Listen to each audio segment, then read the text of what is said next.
I'm Jeff Holman. I'm an actor. And buddy, like I didn't know you were from Denver, so I gotta ask you when did you decide, if it even started when you were living in Colorado, when did you decide you wanted to pursue this career? Well, I was in first grade and we did a production of Noah Builds an Ark. And my teacher said that everyone in class has to make a paper mache animal. And although I'm into arts, I'm definitely not into arts and crafts. Paper Shay and me were not like this at all. No. So I was like, oh, does everyone have to make a paper mache? And she, well, everybody except one. I'm like, oh, that's my role. And they're like, well, it's Noah, and no one wants to be Noah. And I'm like, why not? Oh, because Noah has to sing a song in front of the entire school and all the parents. I'm like, how hard can it be? What do I get to sing? So it was like this little, oh, Noah built himself an ark, one wide river to cross. He builded out a hickory bark, one wide river to cross. And so like I just like sang it, and like the kids like went behind me and into the ark with their animals. And I don't know, something happened on that stage. I was like, this is cool as hell. I definitely want to keep doing this for the rest of my life. This is cool. That I love that you remember the song too from first grade. Right, yeah. So after that, I just started doing like as much theater and stuff as I could at like community places around town, the Jewish Community Center and uh the Denver Center for the Performing Arts, and just any stuff I could do with student films and anything. So then finally moved to LA about 25 years ago to pursue it seriously, and been here ever since. Now, with I don't think I've spoken to anyone who's gone from Colorado to Los Angeles. Usually it's, New York or I don't know, somewhere in the South, oddly enough. But did you Right. have any connections in Los Angeles when you went out there, or you were just you packed up, you're ready to go? Well, I met my wife about a year and a half before that, and so she and I packed up and we came out here, and we actually then got married 6 months after we had moved here, but back in Colorado. So Okay, okay. all our family and friends are there. So yeah, Wow, so man. she and I moved out. We had no connections. I was just coming out here, blank, like, let's do this. It, So took uh, a couple years to get into the union, and yeah. then kept going from there. Yeah, did you kind of hit the pavement running, just taking your resume from Colorado and trying to go out and hopefully get a meeting with a couple of reps, or like what was your game plan there? Because I know a lot of young actors now are moving to Los Angeles, oddly enough. Weird timing, at least lately, but they're trying to do the same thing. So yeah, like you said, it took a couple of years. So what was your game plan? I know you probably had a day job or a couple hustles you had to pull off too. Well, right before I left, like a couple years before I left, I got an agent in Denver, and I was trying to do just as much stuff as I could there. And I did like non-union commercials or just anything. And um I just, yeah, I brought that out here and I tried to get meetings with reps, and they're like, no thanks. And so I was like, okay, now what? Because I read this book about like how to get an agent. You basically just like apply and they call you in and they meet with you and they're like, yeah, we want to represent you. And I'm like, this is not working. Let me go back to this book. This is So basically I just, talk to people, try to get in some acting classes and see, how does one get an agent? And I think the best thing is to get like a showcase where you perform a scene and the showcase invites agents and managers to it, and Yeah. then afterward if they're interested, they contact you, and that's how I got my first agent. That's incredible. Sorry, I geek out with stories, especially when it's outside of your hometown and it's an agent in a new city, and you're just that I really geek out over those those kind of shared stories. So you're building your resume, you gain representation. I want to hear about your first onset experience in Los Angeles and, sort of what was going through your head, having been somebody who didn't grow up in California or, didn't grow up in a place where there was a lot of that highbrow production value. We come from a very sort of boots on the ground production background. So what was your first onset experience like in Los Angeles? Well, it's funny, my first, big movie that I was on set on was I was an extra in Colorado on this, asteroid TV movie starring Michael Biehn and Carlos Gomez, and, um, I got to talk to 'em at one point, like, we were walking by and they were just there, and I was like, "Hey, I'm an aspiring actor, and, can you give me any advice?" And they're just like, "Don't give up." And that has actually been echoed by so many actors over the years. Um, but they were really, really nice.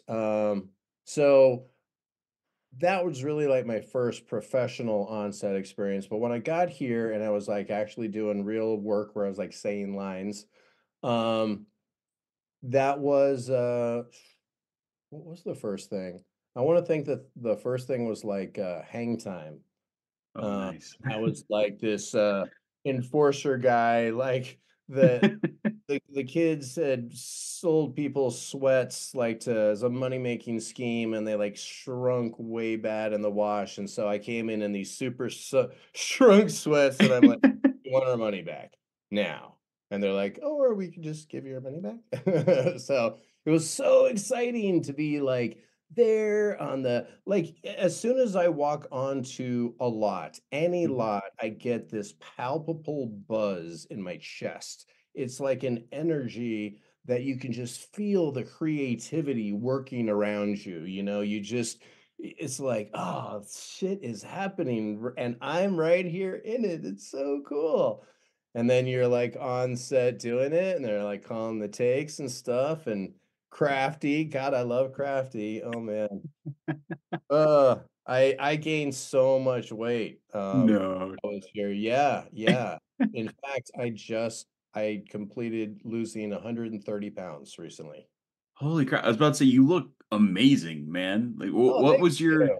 what was your way of losing that weight? Because I was about 300 pounds in high school, and I had to go through that odyssey senior year, and still have to try to keep it off. So I love hearing weight loss stories. What'd you do? For me, I was just, like, white knuckling it about, the first 50, 60 pounds or so, um, and then I discovered keto. And Yeah, keto and I work really well together. I really dig keto. I mean, there's a lot of diets out there, and you just gotta find, like, a diet that works for you, people are like, "The Mediterranean diet." I'm like, "Seeds, fish, nuts." I'm allergic to nuts, so that whole that's diet's not out. right? So, like, the keto thing is just, it really works. It makes it a lot easier to shed it Mhm. slowly and keep it off. Yeah, Um everyone's body's different. Yeah, Yeah. yeah, and we got a dog. We got our dog over here, she's sleeping next to me.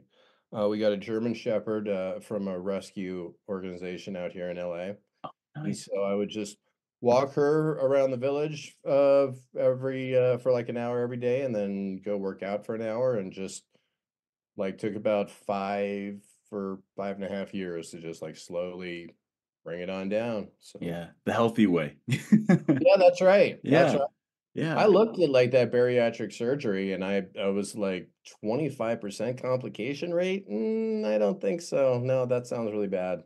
That seems a little too high to to be Yeah, that seems practice. really dangerous. It's like, so and all it's gonna do is make me basically full faster, Yeah, so, I'll just eat less yeah, and accomplish the same thing. That's what I'll do. So, yeah.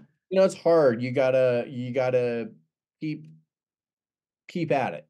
You gotta keep working at it. You just gotta keep doing it, man, and you know what? It's hard. I think it's a little bit better depending on which set you're on, but, Crafty always has the best smelling, the best looking things. Before you went Yeah, on this weight loss journey, like, what was your go-to Crafty snack? Mine is anything that has chocolate and caramel.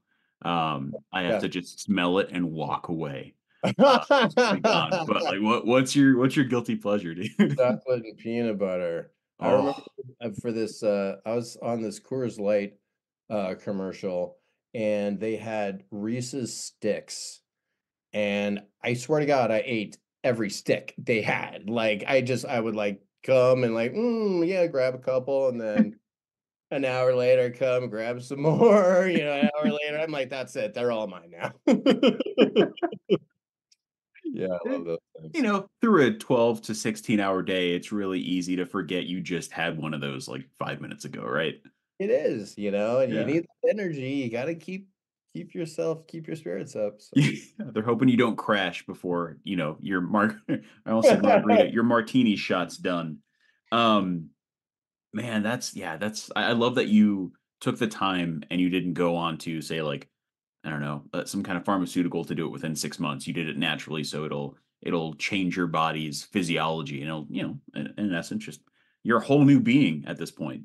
That's right, that's Yeah. right. Yeah, I got a So, whole way are of eating. you Mhm. going out for, like, Navy SEAL parts and stuff now? Are you looking at going You for know, the I'm starting to get toward that stuff. Yeah, Yeah. yeah, I'm starting to, so it's cool, it's really exciting. What's it been like? We're post strike, we're post pandemic, which came with a lot of changes. But what is your sort of let's say I don't want to ask it as what's your day to day been like, but let's say it's been a really good week and you have all of these self tapes, maybe a few in persons. I'm not sure if they're doing that in LA right now. But what's your approach to just knocking these self tapes out of the park? 'Cause I know you and I've been corresponding for almost a year now, which is really funny to think about it. Uh, but man, how do you navigate building a character, doing that self tape, and then something that's very important to newer actors listening to this as well, forgetting it after you submit the tape?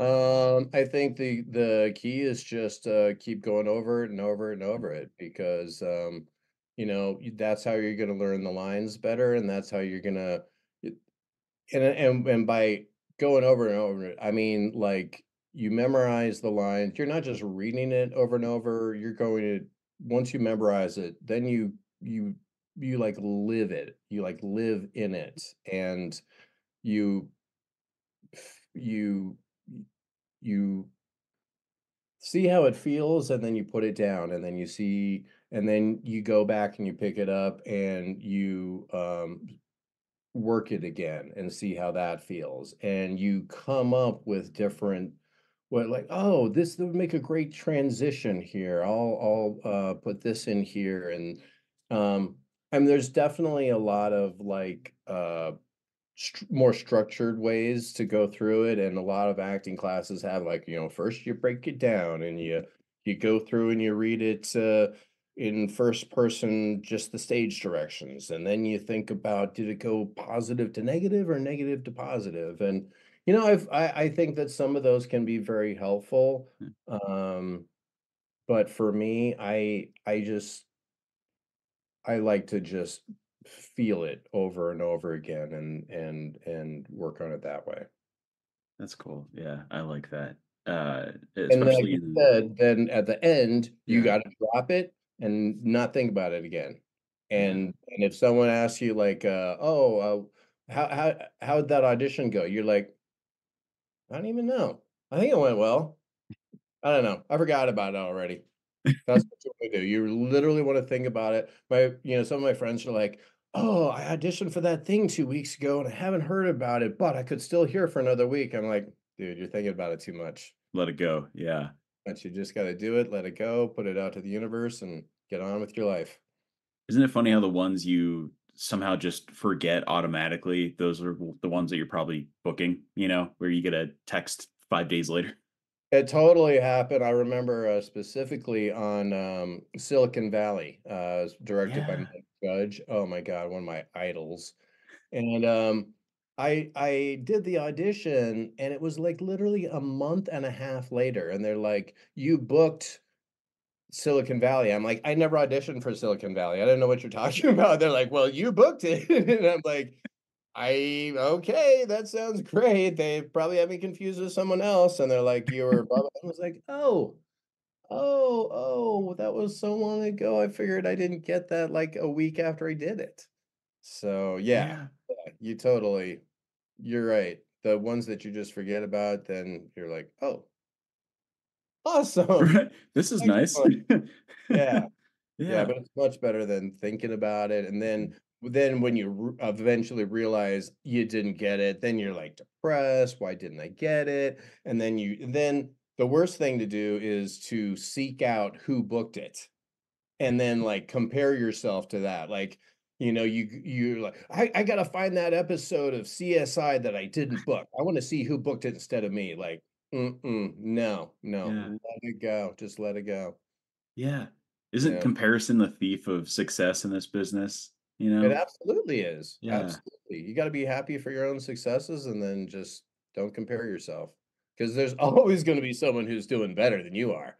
Oh, Absolutely. lots of people. Really, the reality is. And I So, love like that never goes away. And I think a lot of people don't address that as a positive. I think it's great because if I see the project, I didn't book the role, but somehow I come across the episode and I watch it, most of the time I'm going, "Oh, I absolutely see it."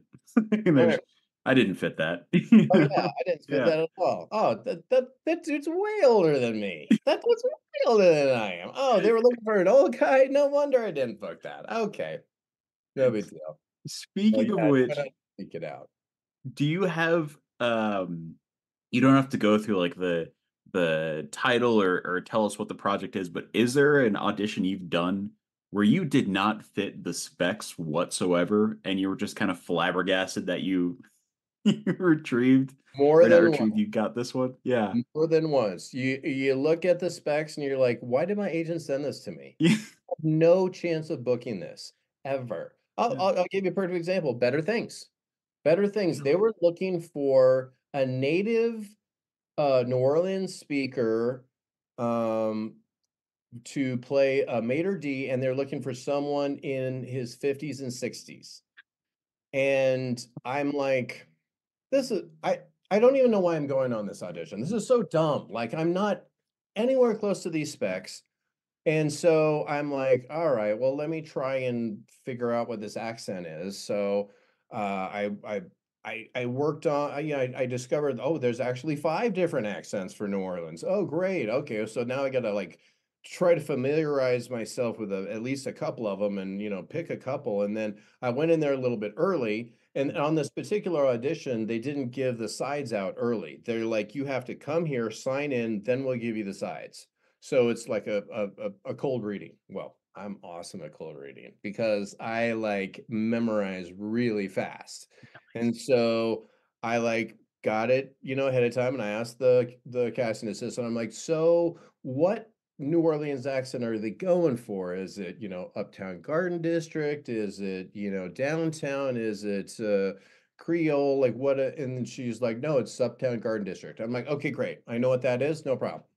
So I go and I prepare, and it was like 5.5 pages, and I had it completely fucking memorized. I was like, "Okay." I went in there and I did my accent. I did my best to do this Uptown Garden District accent, and the casting assistant was actually from New Orleans, and she said, "Okay, you're really close on that, but you're doing more like a Charleston. If you rock it back into the back of your mouth, then it'll come out more New Orleans." And I'm like, "Okay." So they're like, "Let's try it again." So I did it again like that, and they're like, "Okay, great, thanks." As I'm leaving, I see my friend who's always at auditions. I always see him at auditions, and he always fucking books the shit. I'm like, "Oh, god damn it, he's here. Shit. He is this character. He's from the South." I was like, "Hey, man, how's it going? Good to see you." Thinking to myself, "Not really. Shit."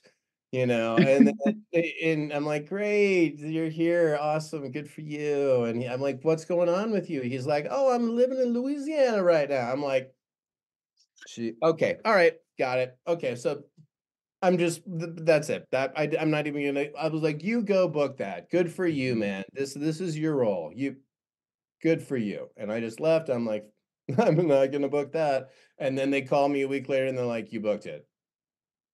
I was bowled over. I was completely blown away. Completely blown away. And I was like, "No way am I gonna, like, Mickey Mouse this accent." Yeah. So, I searched for a dialect coach for this accent, and everyone's like, "Never heard of it. Try so and so." And then so and so is like, "Oh, I've heard of that, but I don't teach it. Try so and so." And so, I ended up with this guy who had a degree in linguistics, who, by the way, lives in Colorado. Are you kidding? Also lives in Colorado. I know, I couldn't believe it. And he coached me over Zoom, and he taught me see, most of the times when you do an accent, it's like you say this word like this, and this word like this, and this word like this, and then you string them all together, and that's your accent. Mhm. Okay, you're doing the accent. This guy is like, "I'm gonna teach you how to hold your mouth so that everything that comes out of it is in that accent." I was like, "Okay."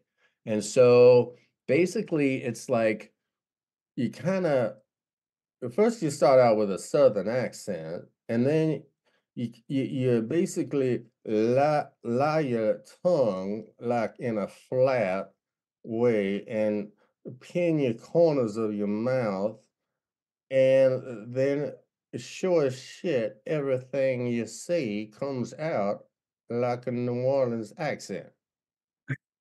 That's it. Like, that's it. Like, now, obviously, that's not as good as I did at the time because I was really practiced at it, but that was it, and it was amazing, and I had a guy come to me on the set, and he's like, "Where in New Orleans are you from?" And I'm like, "I'm not from New Orleans at all." And he's like, "No way." He's like, "I grew up in Memphis, and there's no way you're not from New Orleans." He's like, "Your accent's incredible." I was like, "Dude, thank you so much." So, boom. Yeah. You just Wow. never know. You never know. Yeah. Wow. Okay. I love that. I never would have thought of a linguist too, right? Usually it's just, oh, I went to a dialect coach or something, but Yep. he knew what he was talking about. He was completely trained in it. That wow. And it sounded very natural. I know you haven't practiced it in forever, but you were getting into that place immediately. Yeah, thank you. That is Yeah, awesome, man. he was really awesome, yeah. If I ever have to do any more, accents, I'm definitely going back Going back there. to him. I may have to hit you up via email for for a connection when I have another accent I Yeah, have to do. absolutely. Uh I know you brought it up, as far as what was said to you, on your first set as an extra and that piece of advice that you've held on to. But I was wondering if you had a piece of advice you could bestow upon our listeners that, maybe different from don't give up, something that maybe you've sort of found over the years that you really hold true as far as continuing with this artistic journey.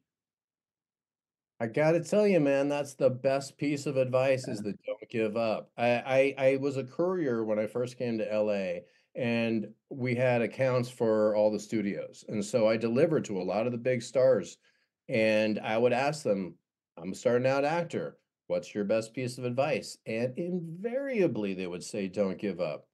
Kyle MacLachlan said, "This is a game of attrition. Whoever quits first loses."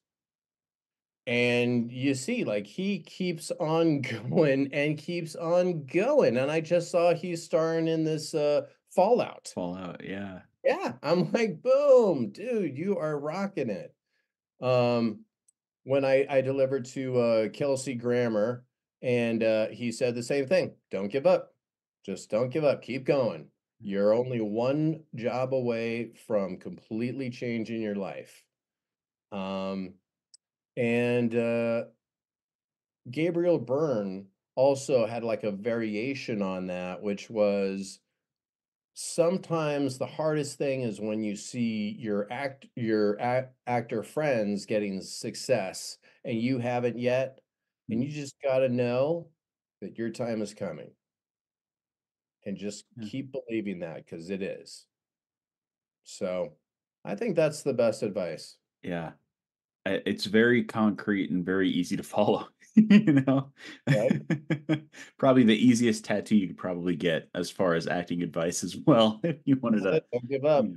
Yeah. Winston Churchill. Winston Churchill. Don't give Mhm. up. Never give up. Never ever give up. I have 2 shirts I should have worn one of them for this call, but it has "Don't give up" on the chest. Nice. That, just when I was working as a bartender, I'd wear that underneath my uniform, like, "One of these days, I won't have to do this anymore." You Yeah, know? that's We'll get right. there. Um No, I know we're running a little bit shorter on time, and hopefully we can have you back on the show, or even when I'm in LA, recruit you to absolutely. come hang out at a coffee shop and do a live show or something. Sure. But I wanted to see you brought up, you adopted a pupper from local, shelter or was it a rescue from West Los Angeles? West Side Rescue Mission. It's which? Oh, sorry. West Side Rescue Mission. Because Sorry, I wanted West to Side write that down. German Shepherd Rescue Mission. West Side German Shepherd Rescue Mission. That's Okay. Because I wanted to see a lot of people have great, just great things they're involved in or they're really passionate about that I love to give a shout out to in the show notes. So outside of the rescue mission itself, if there's anything, it doesn't have to be like a charity or an organization specifically, but if there's anything that you want to give a shout out to or promote with your episode. Yeah, animals, dogs, and the Denver Zoo. I grew up. My mom's a 45-year docent to the Denver Zoo, one of the longest running docents at the Denver Zoo, and I grew up around there. And if I was not an actor, I'd be a zookeeper. Really? Okay. What would be your favorite exhibit to attend to in the Denver Zoo? Probably one of the marine exhibits because Ah, I have a degree in marine science, so maybe like the penguins or polar bears. ooh, I yeah, that'd be fun. love both those. Oh man. Do you visit Denver pretty often with your folks still here? Maybe once a year is about all I Yeah.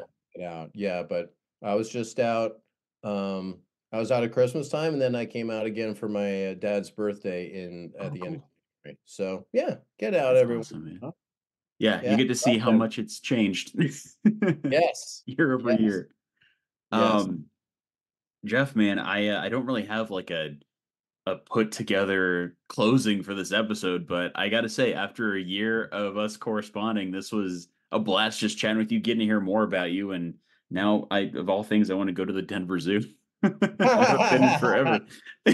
Sounds good. Sounds good. But buddy, yeah, I can't wait to see, your next appearance, which I'm not going to ask anything because as actors, even if you do know, you can't really say anything due to NDAs, but I can't wait to see Yellow Jackets whenever that, kicks back up and see what else you're up to, man. So I just want to say thank you again for your time and hopefully we can have you back.